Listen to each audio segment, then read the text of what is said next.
Hey guys, this is a quick tour of cabin 8176 on the Disney Wish, sailing on April 13th, 2026.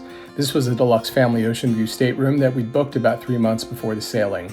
It's an aft cabin along the port side of the Wish, about 6 or 7 staterooms from the very back of the ship, but not too far from the aft elevators and stairs. As you walk in, Disney's signature split bathroom doors are to your left and closet storage to your right. Past this is a queen-size bed with a large TV and door to an adjoining room. Then you have a single sofa bed that Rachel has claimed with a small table beside it, a wall pull-down bed, and an upper berth pull-down bed. We've got an oversized porthole window that Rona is demonstrating can be sat in. There's blackout curtains to keep it nice and dark.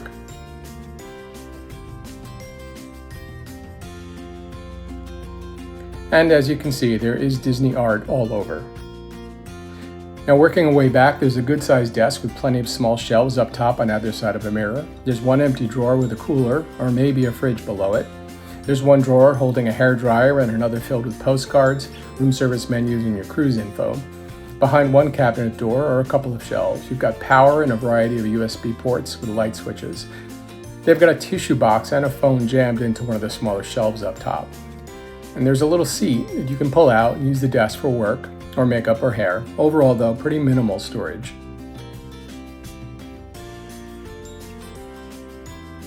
There's a curtain between the couch and bed you can pull across the room to give a little privacy to your cabin mates. Back at the bed on the right side is a small end table with drawer. It's got a couple of USB ports, power, and light lamp switches.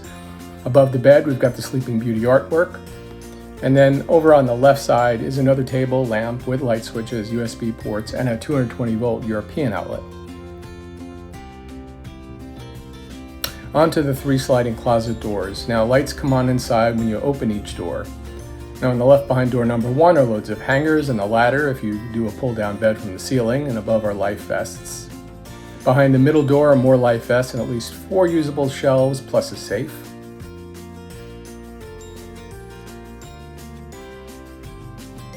And behind door number 3 are more hangers and life vests.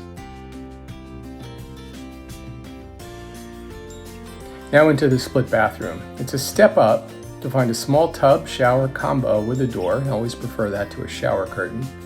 There's a laundry line as well.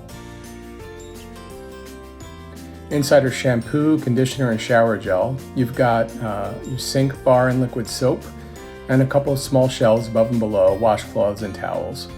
There are a couple of hooks behind the door too. Back out into the hall, you'll see you've got a pretty basic thermostat. And finally, we'll step up into the other half of the bathroom that has a toilet, sink, and more shelving and hooks. There's switches here for nighttime mode versus full-on lighting, so if you come in here at night, there's dim light coming out from beneath the sink. Overall, the cabin was very comfortable for 3 and has enough room to squeeze in 5 humans, at least for sleeping. But storage for folded clothing was pretty limited, so really think about that for larger groups or longer trips. It was fine for the 3 of us for 4 nights. We hope this was helpful.